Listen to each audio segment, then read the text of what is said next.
पण लय मस्त वाटते तुम्हाला. मी कोण गाणं समजत नाही की आहे तुम्हाला वाटते.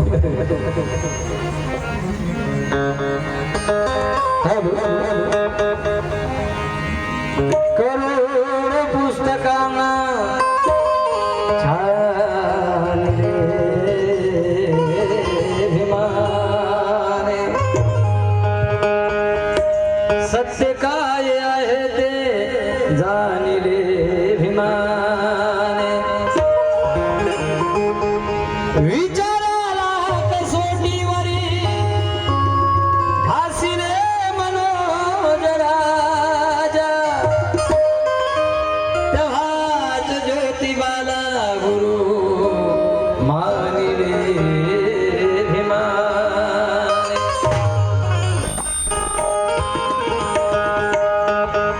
एकाचा दुसऱ्याची समज नसताना बाबासाहेब आंबेडकरांनी ज्योतिबा फुलेला गुरु मानलं. कारण वास्तविक पाहता माळी समाजामध्ये जन्म आलेल्या महामानव क्रांतिबा ज्योतिबा फुले आणि महार जातीमध्ये जन्म आलेले महामानव म्हणजे डॉक्टर बाबासाहेब आंबेडकर. एकाच दुसऱ्याची समज नसताना बाबासाहेब आंबेडकरांनी फुलेला गुरु का मानावं? म्हणून वामन दादा लिहितात, विचाराचं देणं त्याला विचाराचं घेणं, विचाराचं देणं घेणं करून नम्रतेनं घराघरामध्ये नेलं स्वाभिमानाचं दिनं. मग हेच काम केलं बापा या भीम जयंतीनं. म्हणून बाबासाहेब आंबेडकरांनी फुलेल्या विचारांना गुरु मानलं. बाबाचे 3 गुरु बुद्ध, कबीर आणि फुले.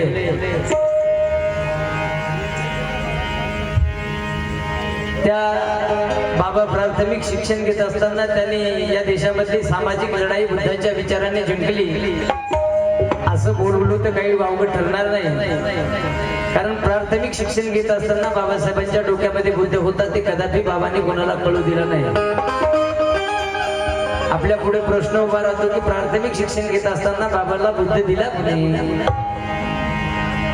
केळुस्कर गुरुजींनी बाबासाहेब आंबेडकरांना बुद्ध चरित्र नावाचं पुस्तक दिलं आणि त्या बुद्ध चरित्राचं बाबांनी वाचन केलं, मंचन केलं, चिंतन केलं, मंथन केलं. आणि तेव्हापासून बाबांनी बुद्धाच्या विचाराचं आपल्या डोक्यामध्ये साठवण केलं. आणि योग्य त्या वेळी बाबासाहेब आंबेडकरांनी बुद्धाच्या विचाराला या देशासाठी इस्तेमाल केलं. म्हणून बाबासाहेब आंबेडकरांनी या देशाची सामाजिक लढाई बुद्धाच्या विचाराने जिंकली. म्हणून बाबा म्हणले, मी एवढं शिकलो, MA PhD DSc LLD DLitt bar at law, मी एवढं शिकलो तर माझ्या समाजाचं परिवर्तन एवढं मोठं झालं. मी एवढं परिवर्तन माझ्या समाजाचं केलं तर माझ्या समाजातले काही पोरं तर मी उच्च शिक्षणासाठी प्रदेशामध्ये वाटत लावले, ते जर शिकून इकडे आले, उच्च शिक्षण घेऊन आले आणि पुन्हा जर माझ्या समाजाला सांगित बसले तर माझ्या समाजाचं परिवर्तन किती होईल. म्हणून बाबासाहेब आंबेडकरांनी काही पोराची उच्च शिक्षणासाठी प्रदेशात जाण्यासाठी बाबांनी काही पोराची निवड केली. अर्धे गेले ते कोणीकडे गेले की 1 मेलं ते वाटणच मेलं आणि 2 राहिले ते प्रदेशाला गेले. इकडेच लग्न झाले, तिकडलेच झाले बिचारे, इकडे आलेच नाही. तेव्हा बाबासाहेब मोठ्या खेळाने म्हणतात, जिसको आगे बढ़ने का मैंने मौका दिया और पढ़े लिखे लोगों ने मुझे धोखा दिया. त्या लोकांसाठी एका कवीने लिहिलं, पढ़े लिखे लोगों ने मुझे धोखा दिया. जे बाबासाहेब आंबेडकरांच्या चळवळीशी गद्दार होतात त्या लोकांसाठी कवीने लिहिलं, बैमानी बाभिमाशी करू नको गड्या,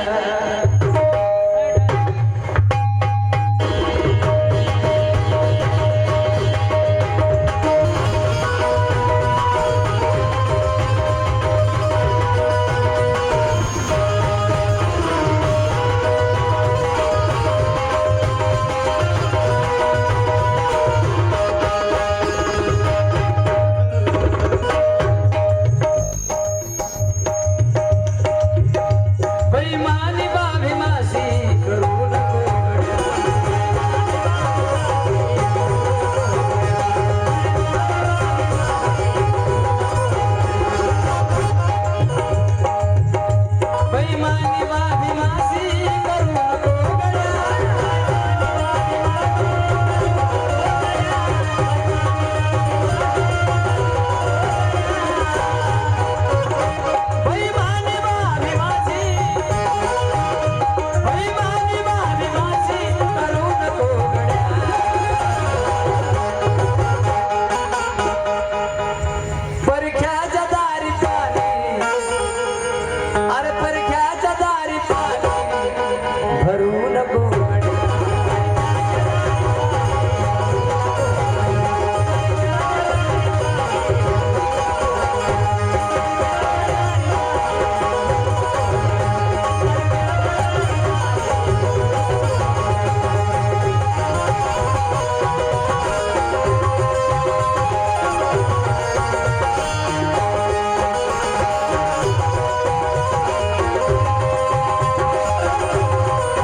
एका भीमाचा दुसरा धरू नको गड्या. अस्तित्व आणि अस्मिता बाबासाहेब आंबेडकरांचे अस्तित्व अस्मिता असलेला निळा ध्वज आमच्या काही बाडगुळ बुढ्याने काही बाडगुळ नेते बाबासाहेब आंबेडकरांचा निळा ध्वज हाताला आला तेवढा फाडून नेला आणि लोकांच्या गाड्याला नेऊन झटकीला. काँग्रेस संघ निळा लागला, भाजप संघ निळा लागला, सैनिक संघ निळा लागला, राष्ट्रवादी सोबत निळा लागला. बाबासाहेब आंबेडकरांचा निळा ध्वज त्याच्या हाताला आला तेवढा फाडून नेला. आता राहिला फक्त त्याचा दंडा आणि ते दंडा फक्त समाजानं हातामध्ये घ्यायचं आणि या बाडगुळ नेत्याच्या पाठाडाला फायचं.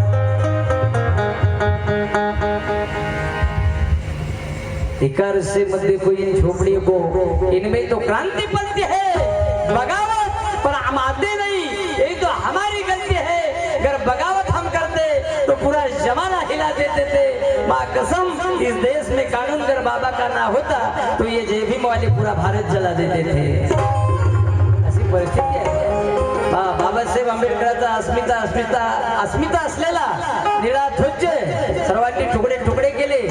बाबासाहेबाला केव्हा वाटलं की माझे लेकरं, मी केलेल्या कार्याची पावती मला मिळाली, माझे लेकरं स्वाभिमानानं राहत आहे, हे बाबासाहेब आंबेडकरांना केव्हा कळालं. बाबासाहेब एक वेळेस मद्रासला मद्रासला गेल्याच्या नंतर एका रिक्षामध्ये बाबासाहेब बसले. रिक्षेवाल्याला भाडं ठरलं 1 रुपया. बाबासाहेबाला अर्जंट जायचं होतं, 1 रुपया भाडं रिक्षेवाल्याला ठरलं आणि बाबासाहेबाला रिक्षेवाल्याने नेऊन सोडल्याच्या नंतर त्या रिक्षेवाल्याला बाबासाहेब आंबेडकरांनी खुशीनं 2 रुपये दिले. 2 रुपये दिल्याच्या नंतर रिक्षेवाला म्हणला, साहेब तुमच्या सोबत माझं भाडं 1 रुपया ठरलेलं आहे, तुमचा 1 रुपया मला आगावीचा लागत नाही. बाबासाहेब म्हणले, बाबा रे तू मला लवकर आणून सोडल्याबद्दल मी 1 रुपया तुला आगावीचा यासाठी देत आहे, बक्षीस म्हणून राहू दे. तर रिक्षेवाला बाबासाहेबाला मला, साहेब अजिबात तुमचा मला 1 रुपया लागत नाही, कारण माझ्या मला बापानं शिकवलं घामाची कमाई खा आणि स्वाभिमानानं राहा. घाईमध्ये असलेले बाबासाहेब त्या रिक्षेवाल्याला शब्द ऐकून घाई गडबडीमध्ये असलेले बाबासाहेब म्हणतात त्या रिक्षेवाल्याला, बाबा रे तुझ्या बाबाचं नाव काय. रिक्षेवाला बाबासाहेबाला म्हणला, साहेब आता तुम्हाला वेळ होत नाही का, आता तुम्हाला गडबड होत नाही का, माझ्या बापाचं नाव कशाला विचारता. माझ्या बापाचं नाव जर तुम्ही ऐकलं तर पायाखाली जमीन हादरून जाईल तुमच्या. बाबासाहेब जिद्दी होते, हट्टी होते, नाही बेटा म्हणजे तेव्हा बाबाचं नाव ऐकल्याशिवाय मी जाणारच नाही. रिक्षेवाला म्हणला, साहेब तुम्ही मला हट्टी दिसता, जिद्दी दिसता, मला माझ्या बापाचंच नाव ऐकायचं ना, तर ऐका जमिनीवर पाय टाईट ठेवा आणि तुमचे काने टाईट ठेवा. तेव्हा बाबासाहेब रिक्षेवाला म्हणतात, नाही बेटा तुझ्या बापाचं नाव सांग. तेव्हा रिक्षेवाल्यानं बापाचं नाव सांगायला सुरुवात केली. म्हणला, साहेब घामाची कमाई खा आणि स्वाभिमानाने राहा म्हणणारा माझा बाप, असा सदाचार शिकवणारा मला माझा बाप, आणि त्या सदाचारी माझ्या बापाचं नाव आहे म्हणे साहेब डॉक्टर बाबासाहेब आंबेडकर. आदरयुक्त बाबासाहेब आंबेडकरांनी बाबाच्या डोळ्यामध्ये अश्रू आले. बाबांनी खिशातला रुमाल काढला, पाठीमागे तोंड वळवलं, बाबाच्या डोळ्यामधून आलेले आनंदाचे अश्रू बाबा डोळ्यातलं खिशातला रुमाल काढून पुसून घेतात आणि बाबासाहेब म्हणतात, आज माझे पोरं, आज माझा समाज, आज उघडा नागडा समाजाला या क्रांतीचं महत्व कळालं, कारण माझा उघडा नागडा समाज अरे घामाची कमाई खात आहे आणि स्वाभिमानाने राहत आहे. इथेच माझ्या क्रांतीचा खरा विजय आहे. तेव्हा बाबासाहेब त्या रिक्षेवाल्याचा ऍड्रेस लिहून घेतात आणि बाबा मुंबईला जाऊन रिक्षेवाल्याच्या नावावर पत्र वाटायला लावतात आणि रिक्षेवाला पत्र पाहून बाबासाहेबांचं मुंबईला जातो आणि बाबासाहेब एका चेअरवर बसलेले असतात आणि बाबासाहेबाला जाऊन रिक्षेवाला भेटतो, हे तर माझ्या रिक्षामध्ये बसलेला माणूस आहे आणि मी या माणसाला विचारलं पाहिजे की माझ्या बाबासाहेबांनी मला पत्र वाट लावलं, बोलवलं, मी माझ्या बाबासाहेबाला भेटू शकतो का, माझे बाबासाहेब कुठे असते. रिक्षेवाला बाबासाहेबाला म्हणत आहे. तेव्हा बाबासाहेब रिक्षेवाल्याला म्हणतात, या. रिक्षेवाल्याचं नाव लक्षात घ्या. रिक्षेवाल्याला बाबासाहेब म्हणतात, या यशवराज मी तुमचा बाबासाहेब.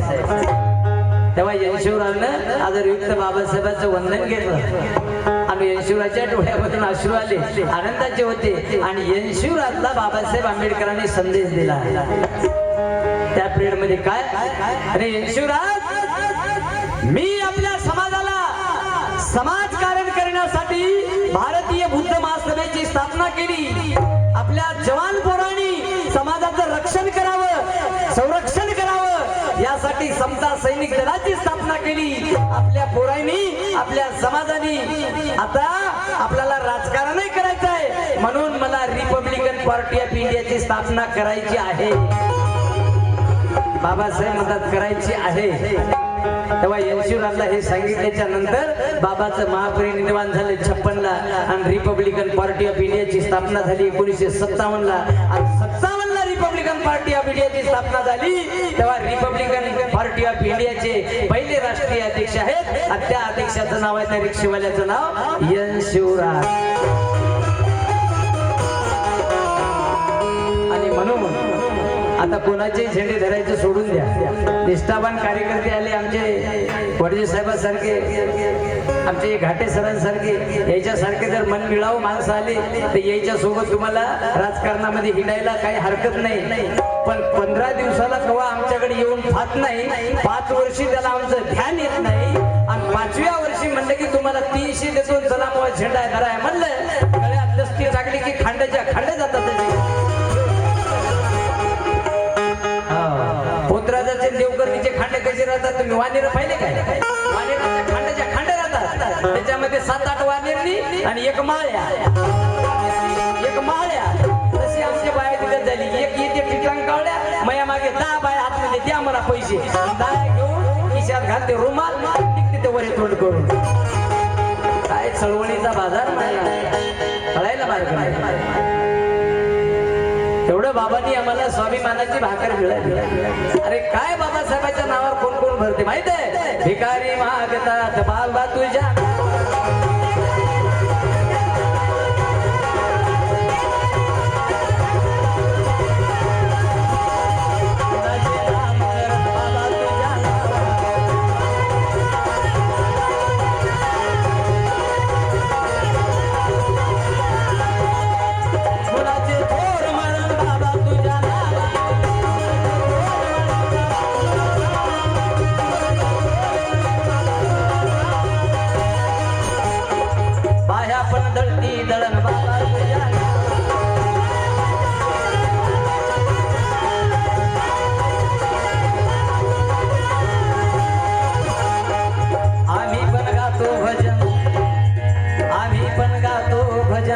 बाबा तुझ्या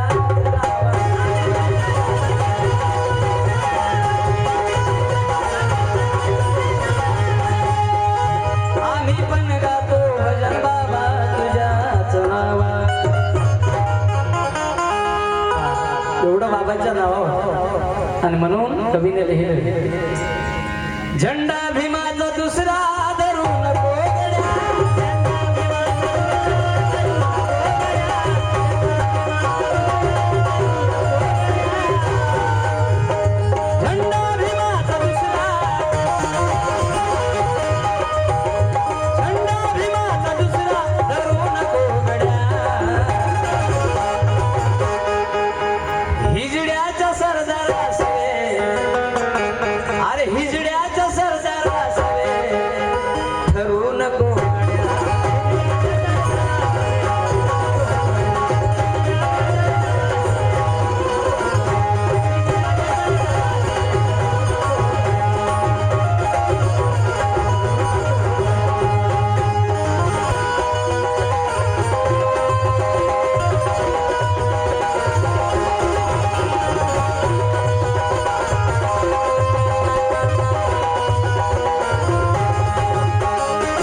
जखमेतल्या रेंद्यासारखं, जखमेतल्या रेंद्यासारखं झरू नको.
बंदा भीमाचा मागे सरू नको गड्या. स्वार्थाच्या पायी पोट हे. आमच्या बाबासाहेब आंबेडकरांनी वैयक्तिक स्वार्थ पाहिला असला तर आमचं काय झालं असतं. म्हणून बाबा म्हणले मी पाहिजे तेवढा पैसा साठवू शकलो असतो. मी पाहिजे तेवढा पैसा साठवू शकलो असतो. सत्ता सुंदरीला माझ्या इशाऱ्यावर नाचू शकलो असतो. मी लोळलो असतो रत्न पाचू हिऱ्याच्या बिछाण्यावर. परंतु माझ्या या रंजल्या गांजल्या उघड्या नागड्या समाजाला मात्र मी वाचू शकलो नसतो. ते बाबासाहेब म्हणतात. बाबासाहेबांचे कसं एक मन आहे, गार हिंडे अक्काशी चित्त तिचे बाळापाशी. तशी बाबासाहेब आंबेडकरांची नजर या समाजावर होती. बसन पोर शांत बस. माहीच वळवळ केलेल्या माय असे वळवळ पोरं करू टाकले. करता करता तोंडातून शब्द गेला. पटकन म्हणलो मी त्याला बोलू लागले मदत काढलं. त्याला म्हणलो बसणार ते दोन बापाच्या गुणाने खाली बसला. आता दोन बापाचं म्हणल्यावर माणसाला रागच येते. त्याला तर येईलच येईल पण मायला बापाला राग येते. आता तोंडातून शब्द निघून गेला काय करता. दोन बापाच्या बस खाली म्हणलं. त्या कार्यक्रमाला माझी माय होती. माझी स्वतः तिने उठून उभी राहिली. म्हणजे काय म्हणणार म्हणे तू लेकराला. मी म्हणलो तू कवाई येऊ म्हणे. तू म्हणला काय म्हणे या लेकराला. मी म्हणलो दोन बापाच्या जरा खाली बस. गेला बाबा म्हणलो शब्द. अरे मग तू त्याला दोन बापाच्या म्हणायला म्हणजे त्या लेकराला खाली बस म्हणून तू कोणता सुधास म्हणे तूही दोन बापाचाच बसती. आता मी म्हणलो बाबा माय तू बस माझी. आता एका बापाचं नाव मला माहिती आहे. दुसरा बाप कोणता होते सांग बाबा माय बापाचं नाव. माय म्हणे अरे बापा म्हणे तू रूच नवस म्हणे दोन बापाचं. तू ह्या बापाला होते म्हणे दोन बाप. माय माय खानदानच का दोन बापाची सगळी. ते म्हणे यार तुझ्या बापालाच नव्हते बापा म्हणे दोन बाप. मला होते रे म्हणे दोन बाप. मी म्हणलो वा तुझ्या बापाचं दुसऱ्या नाव राहू दे. माझ्या बापाच्या बापाचं दुसऱ्या नाव राहू दे. तू माझी माय होस. माझ्या दुसऱ्या बापाचं नाव तुलाच माहित आहे. मायलाच बापाचं नाव माहित राहते राहते नाही. तू काय कर म्हणलो मला एका बापाचं नाव माहित आहे. मला दुसरा बाप मुळा कोणता होते मला सांगून दे. कोण्या बापाचं नाव माहित आहे. मी म्हणलो मला जन्म देणाऱ्या बापाचं नाव माहित आहे. जन्म देणाऱ्या बापाचं नाव म्हणलो विठ्ठलराव वाढवे. म्हणजे तुला जन्म देणाऱ्या बापाचं नाव माहित आहे म्हणजे विठ्ठलराव वाढवे. या माईक मध्ये गरजायला, या लाईट मध्ये चमकायला, सदाचाराचे हार घ्यायला, सन्मानाची भाषा शिकवायला. अरे त्या सन्मानी बापाचं नाव आहे म्हणे तुझ्या. माझ्या दुसऱ्या बापाचं नाव आहे. इथं बसलेल्याच्या दुसऱ्या बापाचं नाव आहे म्हणे डॉक्टर बाबासाहेब आंबेडकर. मग आता सांगा बरं दोन बाप कोणा कोणाला हातावरी करा. जवळपास अर्ध्या माणसाला अर्ध्या बाबासाहेब भेट घेतला काय की अर्ध्याच्या मायला. बा म्हणे बाप, माय म्हणे बाप, पोरगे म्हणे बाप, आजी म्हणे बाप, साऱ्याचा बाप, आमचा बाप, साऱ्या जगाचा बाप. आणि त्या बापाचं नाव आहे बाबासाहेब आंबेडकर. कवीने लिहिलं साधू संत झाले आले किती गेले. एक नाही नवसाला पावला आम्हाले. काल किती होतो आता किती दूर आले. आमचे सेनाचे हात त्या बाबासाहेबांनी लावले पेनाले. म्हणून त्या बाबांनी जर वैयक्तिक स्वार्थ पाहिला असता तर आमचं काय झालं असतं. कमरेला लंगोटी हाती खुळखुळ्याची काठी झाला आता टोकदार भाला. आणि भीमामुळे माणूस माणसाचा आता बोला खरा आहे की नाही माणूस. बसा माय एवढं गाणं झालं की नाही काय. तुम्हाला रमाई ऐकतो माझी प्रसिद्ध झालेली 4-5 राज्यामध्ये ऐकलेली रमाई लोकांनी हे तुमच्या पैसे मांडतो. मला आले एक दोन म्हणले 1-2 जण दादा हे गाणं तुमचं मला आणून दाखवलं ते युट्यूबवर मोबाईलवर. हे गाणं तुमचं आज आमच्या गावात म्हणा. हे काय हे गाणं झाल्याच्या नंतर खास करून महिला मंडळाचं बंदा भीमाचा मागे